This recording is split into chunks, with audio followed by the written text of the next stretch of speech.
This is the S&P 500 Spider ETF SPY one-day reading for May 16th, 2024. It's currently April 10th, 2024, 1:15 p.m. Eastern Time. SPY at the time of this reading, $512.66, that's USD.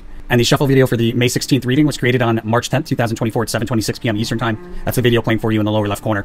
So the overall theme and behavior for the day is going to be sideways rotation, or excuse me, sideways movement, bumping along resistance, possibly breaking through and then bumping along another resistance, maybe breaking through, bumping along another resistance. But the majority of this behavior will be bumping along resistance in kind of like a bullish manner. The highest high behavior, we have the upper end of an important multi-day range. Behavior around the lowest low, there's an important price level at the low as well on a multi-day scale, but we'll kind of like flatten out around that low. And there's an important trade opportunity there. I'm advised to trade around a notable move higher, probably out of a day's low, and then probably a prominent trough on a multi-day scale.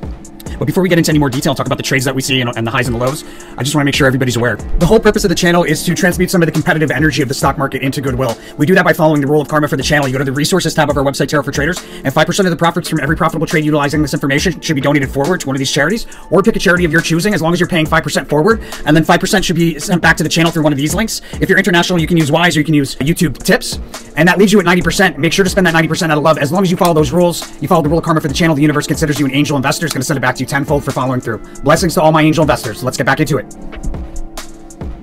We open lower in the pre-market and decline, it looks like, in the pre-market, but by the time we move to the open, there's like already out of the decline a big move from the bottom of a range to the top of a range, taking us to a high. So we probably go from a high in the pre-market back to a high at the open, and that'll be like even in the face of seemingly overwhelming headwinds here in the first half hour, a move to the upside. We have a cross-reading congruency with this lovers card here, so this might be a decision, or from a chart standpoint, it could be a prominent move higher in a full retracement.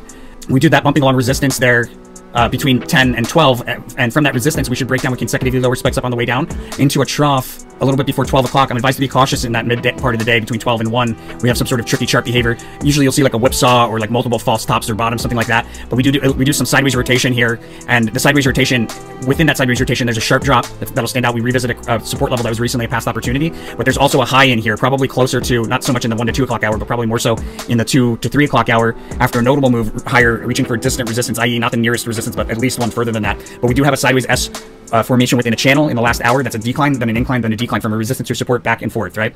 Significant trade opportunity at the end of the day. It's likely that this is a low for the day. We have the universe card here. The Queen of Cups is overall kind of bearish, and we have the universe card here as well. And from a standpoint on the 16th, we're a little bit in no man's land as far as cross-reading congruencies. The last cross-reading congruency we had with the monthly to kind of keep us on track as far as sequence of events on the monthly was the 13th. Right, we had the works card on the 13th, but we did do a bunch of bumping along resistance sideways kind of behavior here on the 15th into the 16th, and then there's this Hermit card where we decline pretty notably. So here at the end of the day is probably a pretty notable decline. That continues into tomorrow. A bit of a move to the upside in the post-market. And then the sneak preview for the following day, there's an overbought crest that we sell off from through multiple support levels. We'll talk about that in more detail. Interesting. I just noticed this. Interesting. Okay, so we either open lower and then there's this big move to the upside taking us back to some sort of important high here on the 17th, or we open at a high and decline pretty notably. Either way, we should see a lower price level than where we are here at the close, and also probably a higher price level, both of those tomorrow, or I should say on the 17th. That's May 16th for 2024. Oh, there's also Unicursal Hexagram Clairvoyant. How did I miss that? Yeah, I think we probably open lower, and then there's like this big move higher out of the low there. But there's a low for the day here on the 17th, so I would be prepared for that. Although, you know, closing at the low, it's important to place a trade at the low, and, you know, inferring that we're going to want to close out of a short position here probably at the end of the day. And that's probably because there's like a lot of volatility here or something like that. I mean, you could risk it. There might be a huge drop here, but it's kind of risky. I don't know if I would risk it. Again, that's May 16th, 2024. Let me know what you think by hitting that like button. As always, make sure to follow that rule of karma. You know where to go. You know what to do. Blessings to all my angel investors. I'll see you guys on the next one.